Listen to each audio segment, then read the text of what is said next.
Ko Holoyim La Yahweh Ba'ashem Yahweh Shah Bahasham Rakat Kwadash. I want to give a double honors to the apostles and elders that prophesied and rule well for the hopeful 144 and the 1/3 of Yasharallah, who this world refers to as Israel, starting at the house of great millstone. Shalom to you Akim, who teach and learn in sincerity. Shalom to the Akwith, who learn in sincerity. It's your brother, Kanan, and this will be titled Epstein Allen Boys 2, Part 2. Okay? This is going to be a quick hit.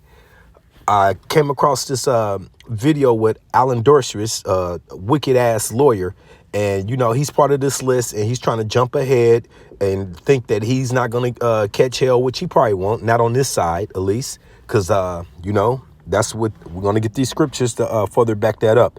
So I got this little video clip to play, and I'm gonna grab a couple precepts before, maybe one in between, and then finish it out. And I pray that this is edifying to the body.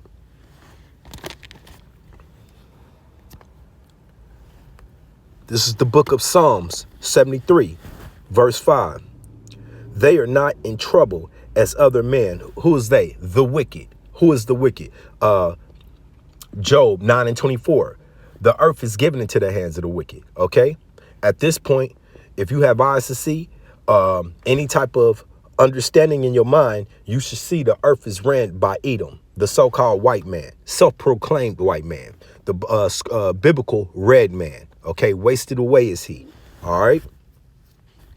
They are not in trouble as other men, neither are they plagued like other men. Okay, they don't receive the chastisements and all the things that come along with Yasharallah's plight. You so-called African Americans, Native Americans, Hispanics, or even these other nations. Okay, because once again, the earth has been given into them, the wicked. Okay, therefore, pride compasseth them about as a chain, violence covers them as a garment. Okay, and all of this because once again they don't see consequences to their actions. All right,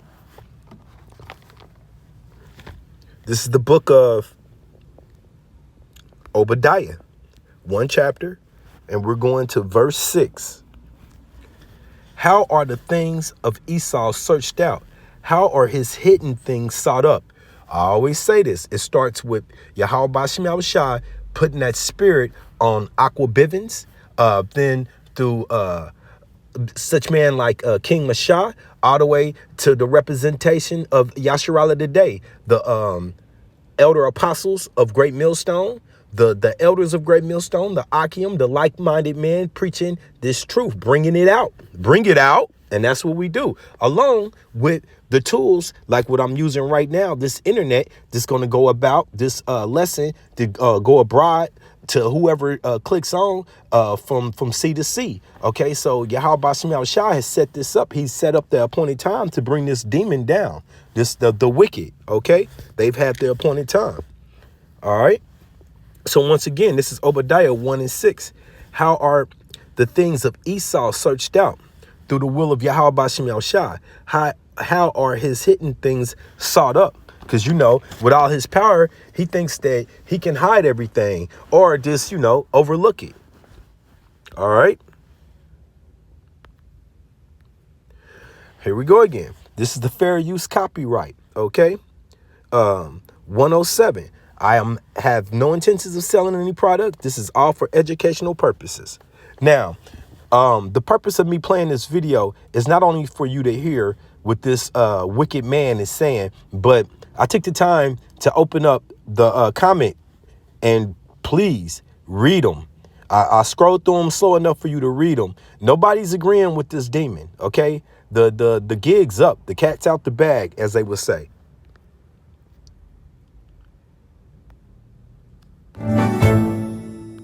Hi, everyone. I'm Diane Brady. I'm here with noted trial lawyer Alan Dershowitz, professor emeritus at Harvard. Alan is also one of the names in some newly released court documents that came out today related to convicted sex offender Jeffrey Epstein, who died 5 years ago in prison. This particular case related to his associate, Ghislaine Maxwell, who's serving 20 years in prison. There were a lot of names on that list. Alan, thank you for joining us. Let's just get some context around the references to yourself, because I know this has been an issue that's been discussed for several years. Give us some context around why you were mentioned. I was mentioned for two reasons. One, I was Epstein's lawyer, and of course I flew in his airplane with his legal team to legal meetings in Florida with the U.S. attorney, with the state attorney, so I was frequently with Epstein as a client. Also, I was falsely accused by a woman who eventually admitted that she may have confused me with somebody else, may have been a case of mistaken identification. But as far as I can tell, and I haven't read every word, the recently released papers just include the accusation against me without the statement by the woman that she now realizes that she may have misidentified me. So there's a problem of selective leaking or unsealing of material. I have been an advocate of unsealing everything, every word, because I want not only the accusation to be unsealed, but the admission that she may have confused me with someone else to be revealed. And that's probably true of other people as well. The judge did not include a lot of material that would be exculpatory and that would raise questions about the credibility of some of the accusers. So I'm hoping that all of the information will come out. I have nothing to hide. That's why I was one of those who pushed right from the beginning to have every document revealed. So to clarify, so the Jane Doe Free, we're talking about Virginia Giuffre, who has been quite publicly accusing several people, but very high-profile victim in the case. Is she the Jane Doe Free who's allegedly forced to have sexual relations with you, according to the court documents? Is that essentially Virginia Giuffre? I mean, I'm trying to get some sense as to clarifying what's in here and what's not. I assume so. That's the accusation. She originally accused me of having sex with her, and then she admitted that she may have confused me with someone else. And if you look at all the evidence in the case, it proves conclusively that it couldn't possibly have been me, as I've said from day one. Mm-hmm. And so she has confirmed that with her statement that she may have confused me. And of course, the other evidence that so far hasn't been revealed would prove it conclusively. That's why I want everything revealed. The public is now getting half-truths, not whole truths. So just again, to sort of set the record straight, did you ever associate with Jeffrey Epstein in any capacity other than as his lawyer? Yes, before he was ever involved in anything, he came to Harvard. He had an office in Harvard. I met with him at his office, went to seminars with the president of Harvard, with Nobel Prize scientists. That was a common thing, but I never saw a young person ever with Jeffrey Epstein. He managed to hide his private, allegedly criminal life from everybody. So I never did anything improper with him. And once it was revealed what his secret was, I stopped and totally terminated my private relationship with him. Took his phone calls as his lawyer, but never had a personal relationship with him thereafter. Well, what do you make? Do you have any opinions on the conviction of Ghislaine Maxwell? Was she fairly convicted? I don't think it was a fair conviction. I don't think she had a fair trial. It's on appeal. I hope she'll win the appeal. My wife and I have known her. We knew her as Jeffrey Epstein's girlfriend early on, and I never saw her do anything that was improper. But let's wait and see what all the evidence turns out. Partial disclosure of evidence is a half-truth, and a half-truth is a lie. So tell me about it's 943 pages of these mostly unwritten. That's where I want to posit. A half-truth is a lie. Let's get that. Okay? Now, he never seen them do anything wrong. All right? He wants this convicted Pinterest to be free. Okay? The world we live in, man. This is the book of Psalms 58 and 3. The wicked are estranged from the womb. They go astray as soon as they be born, speaking lies. And as soon as they be born. Now, I like to always go into this. Let's get this astray. Strong's H8582. Ta'ah. Ta'ah. To err, to wander, to go astray, stagger.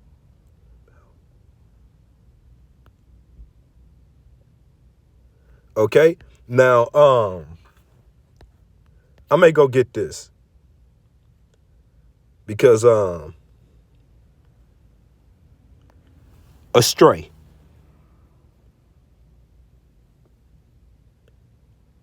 Away from the correct path or direction. Okay? That's what they do as soon as they're born. And I seen another one that another definition that means astray means that you was like literally in a relationship and you've lost that relationship, that connection of the relationship. You know, I've seen that definition somewhere. So astray goes into a deep meaning. This doesn't mean you go left, I go right. It has a profane meaning to it. Okay, and that's what they do. They're totally off, out of bounds from the moment that they touch this place. Okay. And I'm going to start over. Psalms 58 and 2. Ye in your heart, ye work wickedness. Ye weigh the violence of your hands in the earth throughout the whole earth. Once again, Job 9 and 24. The wicked are exchanged from the womb. They go astray as soon as they be born, speaking lies. Hey, if you can't tell this man is not telling the truth, I don't know what to tell you. If you're giving him any benefit of any doubt, I don't know what to tell you. Okay. There's still obviously some redacted material in there. The decision to release it, I don't know if it's just, okay, it's out there and it's yet another piece or lots of pieces of information for people to digest. What is the value of this particular, document dump, in essence, for the world to see? It's mostly gossip and rumor and uncritical, uncross-examined testimony. As Judge Cabranes, who's the judge of the Second Circuit, said, if somebody makes an accusation in a court record, it's less to be believed than if you make the accusation to the media, because if you make it to the media and it's false, you can be sued. But if you make it in a court record, you have immunity. So the judge said, be careful about believing things that are hidden in court records behind immunity. And so people should look at these documents with skepticism, especially because most of them have not been revealed. I know of some documents that are dynamite, that are smoking guns, that have not been revealed, and they should be revealed. Why would they not be revealed? Could we not lobby to have those released as well? You have to ask the judge why she picked and chose between documents. I can tell you there are many, many documents that present a somewhat different picture of people who have been accused and people who are accusers, particularly affecting credibility of some of the accusers.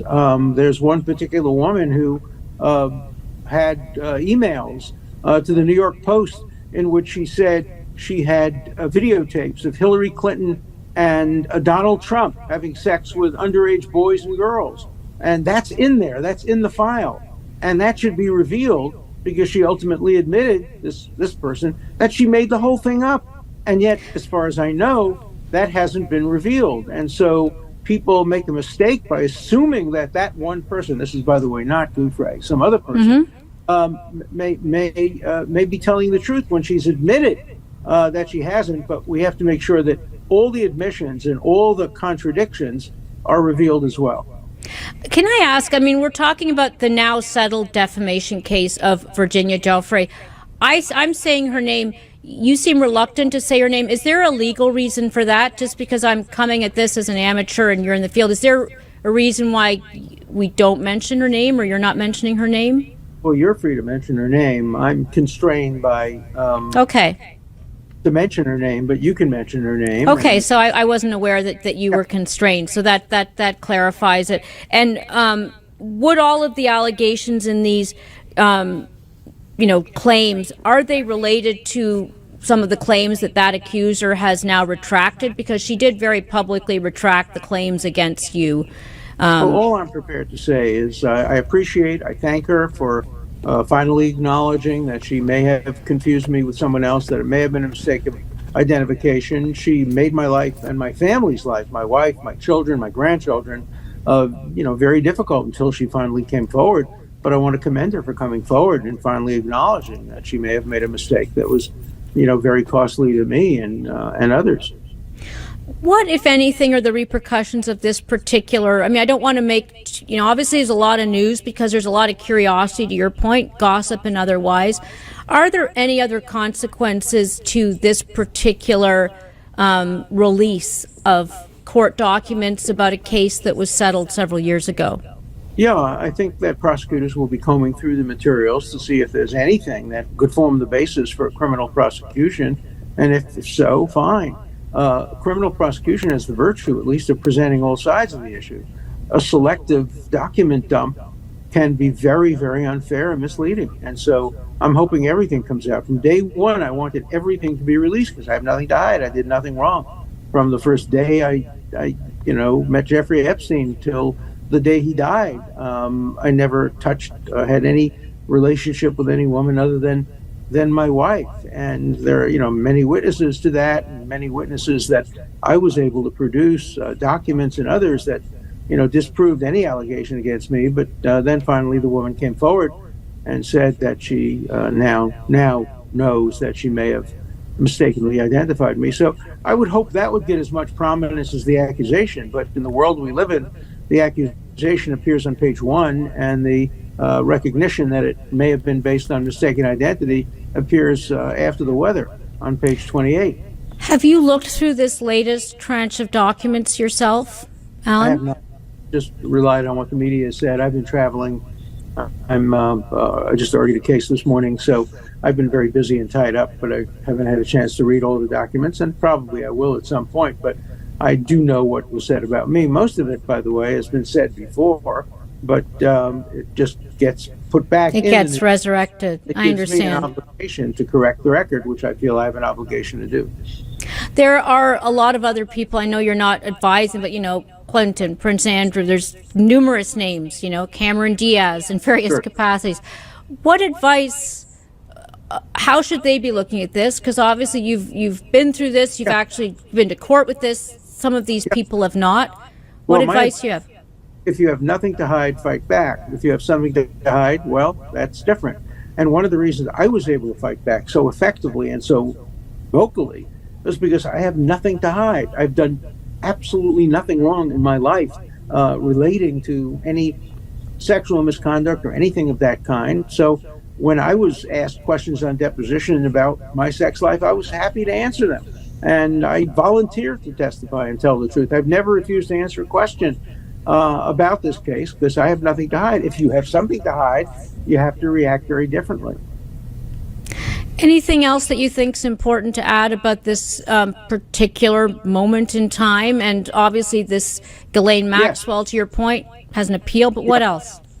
Well, what I want to mention is that radical feminists are more... But what about the crimes of other people? Don't just focus on us. More interested in names on this list than they are in condemning Hamas for raping, mutilating, brutalizing women, sexual assaults. And where's the Me Too movement? Me Too, except if you're a Jew. Me Too, except if you're an Israeli. Where are the radical feminists on Hamas? I want a list of the radical feminists who have been instrumental, appropriately so, in the Epstein case, but who have remained absolutely silent, or in some cases who have justified what Hamas did. The National Lawyers Guild justified what Hamas did. Norman Finkelstein justified it. 33 groups at Harvard justified what Hamas did. You cannot be a feminist and a supporter of rape victims and be silent about the Hamas policy of rape. I want to unpack that a little bit, and I appreciate it. Radical feminists, first of all, do you see this case? Okay. Welcome I hope to that was a enough day in my on that. And I want to grab this Isaiah 26, but you see where we're going. Yahweh Shemyaw Shah is bringing this place down surgically.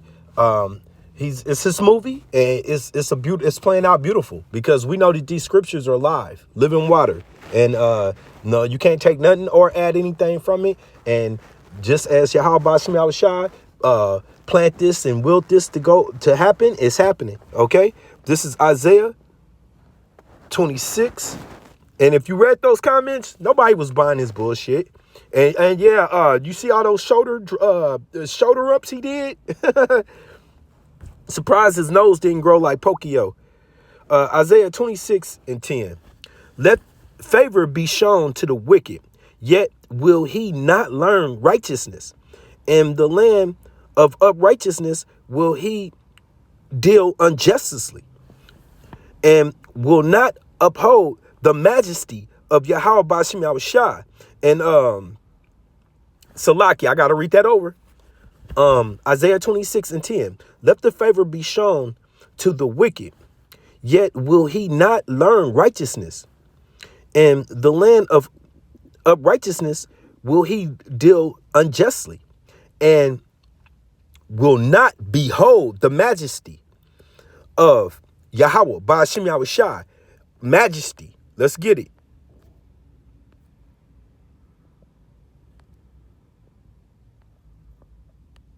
Strong's H 1348. Geuth. Geuth. A rising up, a swelling, okay? Even goes into pride, but that rising up, they're not seeing Yahweh Ba'ashim Yahushai rising up against them. You know, because remember, the scripture says that he thinks he's not in trouble. He thinks that there's none beside him. All right? So he can't consider. Okay? This is verse 11. Isaiah 26:11. Yahweh Ba'ashim Yahushai, when the hand is lifted up, thy will not see, but thy shall see, and be ashamed for their envy at the people. Yea, the fire of thy enemies shall devour them. Now, who are the enemies? Starting off with the number one enemy is Yahweh Ba'ashim Yahushai. Okay, and who is he coming with? The hosts, the chariots. Okay, then you got Yahweh with the spirits and those ICBMs. You got the sword going out, which is them going. They're going to use the sword against each other. All right. Okay, and then last but not least, don't forget, Yahweh Ba'ashim Yahushai is going to raise the standard of his men. So then you're going to have them hunters coming after these wicked men. So, you know, hang in there. Though it tarry, it doesn't tarry. It's coming. It's right here, actually. It's in our face. It's being put in our face. The water Yahweh Ba'ashim Yahushai. And with that, I pray that this was edifying. Shalom.